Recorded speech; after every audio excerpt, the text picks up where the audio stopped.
Bonjour tout le monde. Aujourd'hui, je vais parler d'un sujet encore mal compris. Je vais parler en fait de tout ce qui est les atteintes au corps de façon volontaire, dans le sens l'automutilation, les gens qui vont soit se brûler, se couper, se porter des coups de façon volontaire. Donc aujourd'hui, je vais parler de ça dans la vidéo pour démystifier le phénomène, puis je pense que ça va être bénéfique pour bien des gens. Donc voilà, je me suis basée sur quelques livres pour faire ce vidéo-là, comme vous vous en doutez sûrement. Donc, premièrement, un sociologue, David Le Breton, donc son livre La peau et la trace. Très bon livre, beaucoup d'études faites, rassemblées, beaucoup de témoignages, c'est super intéressant. Ensuite, il y a le livre que j'ai pas ici physiquement, le livre de psychanalyste, cette fois-ci, Le Moi Peau. Donc, celui-là est quand même assez connu là, du milieu de la psychologie. Donc, il faut dire que la peau, c'est un organe qui est particulier chez l'être humain parce que c'est cet organe-là qui met la limite, la frontière entre l'extérieur et l'intérieur de la personne. Tu sais, c'est comme la peau, c'est la limite, c'est la frontière. Donc, c'est vraiment... c'est assez particulier, là, finalement. C'est entre la frontière entre le soi et l'extérieur. Il y a justement David de Le Breton qui disait « Je souffre, donc je suis ». Donc, le fait d'avoir mal sur la peau, ça peut amener comme le sentiment de plus exister pour certaines personnes. Donc, voilà.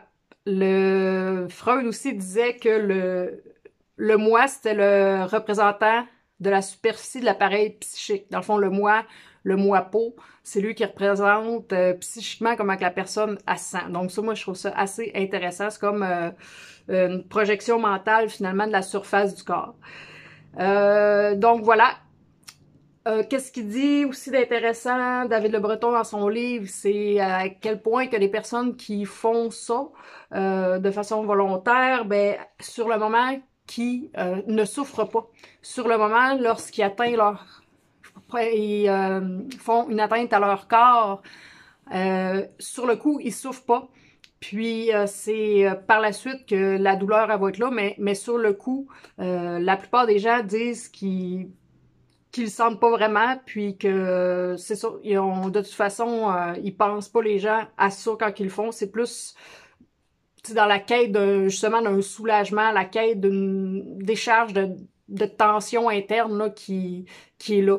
Le fait de faire ces comportements-là, d'adopter ces comportements-là, souvent ça veut dire que la personne n'est pas capable d'exprimer ce qui se passe à l'intérieur d'elle, soit parce que le milieu lui permet pas de le faire, soit parce que, mettons, elle sait qu'elle va être invalidée ou incomprise de toute façon.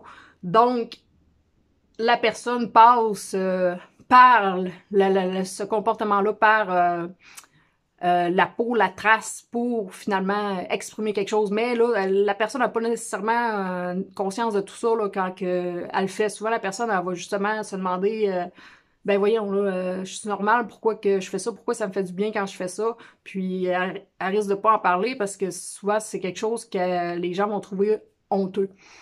Donc, voilà. Il y avait aussi dans les autres livres notre cher Boris Cyrulnik avec, je lisais ce livre-là en parallèle comme ça, puis finalement, il y a des choses qui se sont rejointes. Ça s'appelle Psychothérapie de Dieu. Donc, c'est Boris Cyrulnik, le neuropsychiatre, tu sais, qui, en tout cas, c'est une source très, très, très, très, très crédible. Lui, il a travaillé avec beaucoup avec les enfants soldats, puis il s'intéressait dans le fond à l'attachement de ces enfants-là, puis d'un peu tout le monde à Dieu. Tu sais, puis ce qui est la relation, bref, c'est sûr que c'est lié avec la relation des parents, les figures d'attachement dans l'enfance, puis bref. Fait que c'est très intéressant, puis il en vient à un moment donné à parler aussi de ça. À savoir que sais, quand il traitait les gens qui avaient des gros problèmes psychologiques, psychiatriques, qui se désorganisaient, mais tu sais, souvent, ces personnes-là en venaient à se faire du mal physiquement, puis quand que, Boris, il est médecin aussi, donc quand il arrivait pour les coudes puis tout ça, ben il voyait que la personne finalement était vraiment plus apaisée. Donc, il s'est questionné aussi là-dessus, puis lui, c'est qu'est-ce qu'il pense, c'est l'effet porte qui serait un peu mis de l'avant dans sa théorie, c'est que les voies neurologiques qui sont utilisées quand la personne se fait du mal, c'est un peu ça serait les mêmes que ceux qui ont une culpabilité très très très très forte envers eux. Là, la culpabilité, c'est ça, mais la culpabilité, c'est de la colère, de la rage virée contre soi-même. Donc, le fait de se faire du mal physiquement, c'est ça, ça utiliserait les mêmes voies neurologiques, donc ça viendrait atténuer, voire bloquer une douleur intense plus présente. Donc voilà, lui, c'est ce qu'il explique dans un chapitre.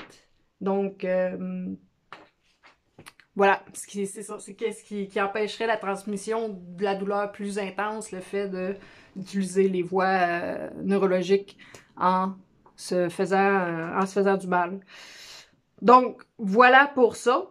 Ce qui est important, c'est la personne veut pas, justement.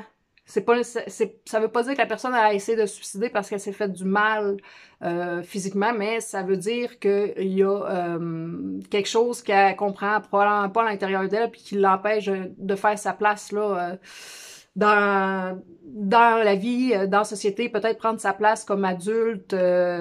Bref, c'est quand même assez complexe cette période-là.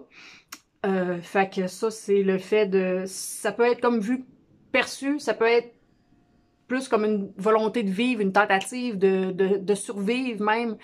Le fait de vouloir reprendre aussi possession, tu sais, de son corps. Tu sais, des fois, quand il y a des limites qui sont transgressées dans la réalité, dans la vie, au quotidien, quand il y a des limites qui sont transgressées de toutes sortes de façons, tu sais, il n'y a pas juste la façon sexuelle que ça peut être transgressé, des limites, ben la personne, elle peut essayer de reprendre, tu sais, de façon inconsciente, là, possession de son corps en le marquant, en laissant une trace dessus, en le dédicaçant, en le dire c'est à moi, je fais ce que je veux dessus, tu sais, fait que c'est ça, c'est signer son corps, fait que, oups, fait que c'est un peu ça. Ensuite, c'est ça, une revendication d'individualité, bref, le désir aussi de changer quelque chose dans sa vie, mais l'incapacité de le faire à l'extérieur, mais ça va être comme, ok, ben je vais me métamorphoser moi, j'ai le pouvoir moi là-dessus, fait que ça, c'est un autre phénomène lié à ça. Je trouve que aussi la symbolique est forte, tu sais, quand quelqu'un peut justement vivre des transgressions euh, psychiques ou bref, n'importe quelle façon, ben le fait de marquer son corps, tu sais, pour en prendre possession, pour revendiquer son droit d'exister, finalement, ben la symbolique est très très forte, hein. Fait que c'est assez intéressant, quand même. Malgré tout, malgré toute la souffrance qu'il peut y avoir là, dans ces gestes-là. David Le Breton, lui, fait une différence entre socialement ce que ça peut justement symboliser le fait de faire ça, mais il voit une différence entre les gars puis les filles. Les gars, eux, seraient perçus comme quelqu'un de fort, c'est comme ça serait comme le fait de prouver sa virilité, tu sais, mettons d'être là avec des cicatrices puis tout, tandis que chez la fille, elle aura pas tendance à les montrer. Puis les gens vont percevoir ça plus comme un problème de santé mentale, tu sais, ou du fait que ben cette personne-là, tu sais, elle est très vulnérable, tu sais, à des cicatrices, tout ça. Donc la perception entre les gars et les filles est différente dans la société par rapport à ça. Je trouvais ça quand même intéressant, puis c'est quand même particulier de s'apercevoir de ça. Puis en tout cas, c'est ça qui est dans les études. Fait que bref, voilà. Ensuite, je me suis pris des petites notes parce que j'ai tellement trouvé ça intéressant, le choix des mots, que, tu sais, je veux être sûre de pas dire, de vraiment comme transmettre ces mots-là, bref, ces thèmes-là, je trouve ça important. Donc, une autre des causes qui peut amener une personne à faire ça, c'est le fait que elle a l'impression de saillir. Donc, souvent, c'est que, tu sais, quelqu'un qui s'aime pas, qui saillit, qui se respecte pas, souvent, ça va partir d'abord du fait que la personne, elle se sent pas aimée. C'est peut-être sa perception, c'est peut-être réel, ça, c'est deux choses, mais bref, ça fait que c'est ça pareil, là. Ce que la personne ressent. Donc, le fait de sentir que personne l'investit pour qui aller, tu sais, comme personne ou dans une relation, tu sais, ça fait que la personne, elle se trouve sans valeur, puis elle peut être tentée de se faire du mal physiquement. Pour se punir, là, finalement, de pas être à la hauteur. Voilà. Aussi, le fait de se blesser et de voir que ça guérit, c'est aussi une symbolique importante là-dedans, un genre de signe de guérison, de changement de vie, de marquage dans l'histoire de vie de la personne, justement d'ancrer ça dans l'espace et le temps. Donc, très important.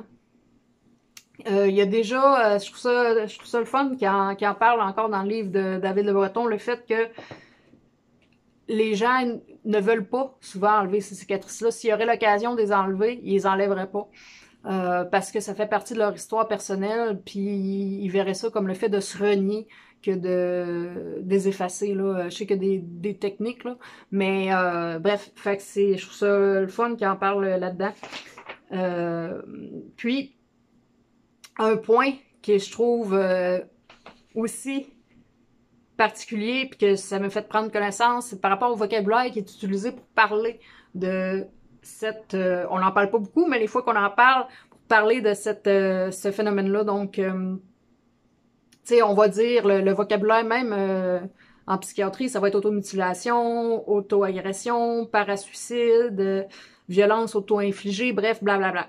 Donc, c'est un vocabulaire quand même qui nie complètement ce qui se passe en arrière, l'intention qui est en arrière, qui est comme une quête de sens de la personne, une quête de reconnaissance, là, mais absolue, tu sais, dans le fond, là, c'est vraiment ça, c'est que la personne, elle cherche quelque chose, elle cherche à survivre, puis, tu sais, tous ces mots-là, c'est comme, ça va tout du côté comme de l'anéantissement, de la destruction, mais il y a l'autre côté en arrière, il faut aller plus loin, tu sais. Mais c'est confrontant pour un humain de voir ça chez un autre humain qui se fait du mal, tu sais.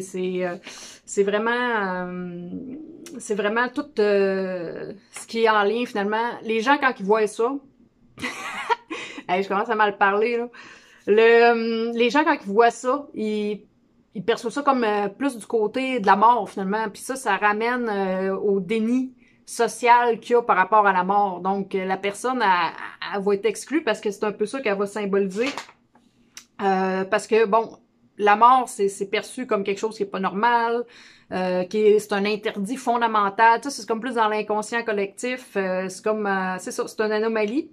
Fait que, il y a un côté que, tu sais, ça terrifie, c'est dangereux. Il y a un autre côté que ça fascine. Puis, les gens, des fois, qui vont aller vers ce côté-là, tu sais, en, justement, en se faisant du mal, en voyant le sang couler, bref, ils savent qu'ils transgressent quelque chose, puis pour eux, tu sais, ça peut leur donner comme un feeling justement d'excité, mais aussi peut-être d'aller chercher certaines réponses que d'autres n'ont pas accès ou qu'ils trouvent pas nécessairement dans la vie, tu sais. Donc, quelque chose de sacré. Donc voilà, pour ce qui est de ce livre-là, et le livre de Boris. Oui, c'est vrai, le livre aussi de David Le Breton, il emmenait à quelque chose d'assez particulier, que moi j'ai découvert, puis j'étais, quand ça, je connais pas ça, je capotais, mais tu sais, là-dedans, j'encourage personne à se faire du mal ou quoi que ce soit, là, je veux vraiment juste que ça soit mieux compris comme phénomène, puis que c'est ça, ça amène des pistes de réflexion, des pistes de solutions, de pas juger les gens qui font ça. C'est des gens qui ont besoin d'aide puis qui savent pas trop comment l'exprimer, tu sais. Donc voilà, c'est le corps qui l'exprime de cette façon-là. qu'est-ce que j'ai découvert? C'est, il y a eu des artistes dans les années 70, 80 qui faisaient vraiment des performances, tu sais, aujourd'hui on en entend parler, ceux qui ils peuvent s'accrocher, tu sais, avec des anneaux puis tout ça, se suspendre. Tu sais, ça j'étais au courant, mais je savais pas qu'il y avait eu des artistes vraiment qui avaient, tu sais, qui passent comme dans, ben je sais pas, dans l'histoire de l'art ou dans l'histoire ils laissent une trace dans l'histoire des humains en tout cas. Puis que j'avais pas entendu parler de ça. C'est mais avant de parler de ça, il y a aussi des témoignages là-dedans des personnes qui ont des plus aux États-Unis qui ont des ateliers de cutting dans le fond où est-ce qu'ils tu sais au lieu de tatouer, ils coupent ils enlèvent la peau, puis en tout cas bref. Puis la personne elle a dit que c'est très elle a dit pour certaines personnes c'est thérapeutique parce que ceux mettons qui ont vécu de la violence physique dans leur enfance, le fait de le faire volontairement dans un milieu où est-ce qu'elle a confiance en la personne, puis bref, ben ça fait en sorte que elle sent qu'elle reprend cette expérience-là, dans le fond, qu'elle reprend le pouvoir sur cette violence-là qu'elle a subie dans le passé. Donc ça, c'est une chose, une manière de voir les choses. Bon, les artistes, j'ai vu des affaires sur Internet, là, c'est assez phénoménal. Mais bref, il y a Gina Payne dans les années 70 qui, elle, a fait vraiment des performances où est-ce que des symboliques étaient fortes, mais où est-ce qu'aussi son corps, tu sais, il y en a une que ça s'appelait escalade non anesthésiée. Il y a une fois que ça mangeait de la nourriture comme de la viande avariée, tu sais, devant une télé, tu sais, puis bref, pour exprimer en tout cas certains problèmes sociaux, peu importe la condition de la femme aussi.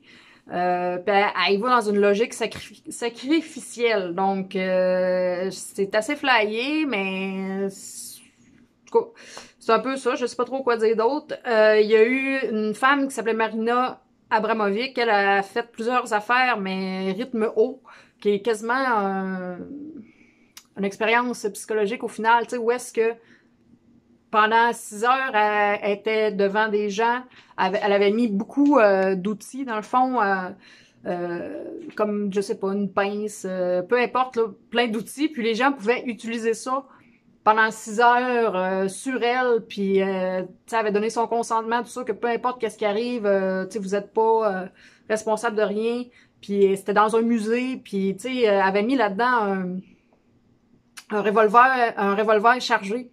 Puis ça a fini vraiment, au début c'était correct, puis ça a fini vraiment hard. Puis les gens, tu sais, quand la performance, ils appellent ça comme ça, des performances, a été terminée, les gens sont partis, ils étaient pas capables de la voir en tant qu'humain parce que pendant cette période-là, elle était comme plus vue comme objet. En tout cas, c'est vraiment spécial. Puis ça, c'était dans les années aussi 70. Il y en a beaucoup là finalement que j'ai vu ceux qui utilisent leur corps finalement comme une sculpture pour tu sais il y en a que c'était pour l'insignifiance du corps humain par rapport aux technologies. Bref, il y a toutes sortes de causes. Il y en a un qui ça il prenait une semaine de rémission entre chaque performance, c'est intense ça, puis tu sais j'ai pas entendu parler de ça, je veux dire tu sais, il y a il y a des artistes rock ou de métal qui se mutilent sur scène. Ça faisait vraiment scandale, là, mais tu sais, ils peuvent aller se rhabiller quand on voit ces choses-là. Là. Je suis comme, hein. Il y a, justement, parlant de ça, il y a Bob Flanagan. Lui, qu'il y avait une maladie, chronique, puis lui, c'était sa manière qu'il disait de vaincre ça, d'avoir le pouvoir là-dessus. Puis il y a un documentaire dessus qui s'appelle Sick. Et c'est lui qui est dans le clip de Nine Inch Nails, Happiness is Slavery, donc qui a été censuré un bout, là, mais je pense qu'à cette heure, il est facilement trouvable. Donc il y avait lui puis son genre de comparse, ou je sais pas si c'était comparse, Ron Até, que lui c'était plus par rapport à tout ce qui est sadomaso, là. Mais c'est du monde vraiment, vraiment, vraiment extrême, qui une mentalité peut-être des croyances différentes, mais ça a été leur manière à eux de faire du sens avec quelque chose dans leur vie qui leur tenait vraiment à cœur, tu sais. Mais comme je dis, j'encourage personne à faire ça. Je fais juste le souligner parce que je trouve ça vraiment spécial. Mais bon. Puis ça m'amène à parler de, tu sais, avec tous ces liens-là, est-ce que aujourd'hui, tu sais, l'art du tatouage, du perçage est vraiment populaire comparativement à v'là 20 ans? Puis, est-ce qu'il y a quelque chose à comprendre de ça au niveau de la société, des individus? Est-ce que les gens ont plus besoin de reconnaissance qu'avant? Est-ce qu'ils ont plus besoin de marquer leur corps, de se sentir exister de cette façon-là? Tu sais, c'est à se demander. Mais je trouve que la question est bonne. Dans le livre de David Le Breton, il parle pas vraiment de tatouage et tout ça. Il parle plus des ateliers de cutting ou des performances là, que j'ai un peu nommées. Mais moi, ça me fait poser des... Je me posais déjà des questions avant là-dessus sur ce phénomène-là, puis je voyais plus ça comme le fait de, tu sais, d'être différent, oui, de se sentir exister, de montrer que, regarde, je suis là, mais, tu sais, est-ce que il y aurait un peu de tout ça, qu'est-ce qu'on a vu aujourd'hui dans la vidéo, tu sais, il y a tout le côté aussi esthétique, le fait qu'on donne beaucoup d'importance à ça, de nos jours, l'image, blablabla. Fait que voilà, ça a été des recherches intéressantes, un sujet que j'aime beaucoup. Puis, bref, dites-moi ce que vous en pensez, puis on se revoit bientôt pour une nouvelle vidéo sur une thématique qu'on parle plus ou moins dans la vie de tous les jours. Donc, merci. Ciao!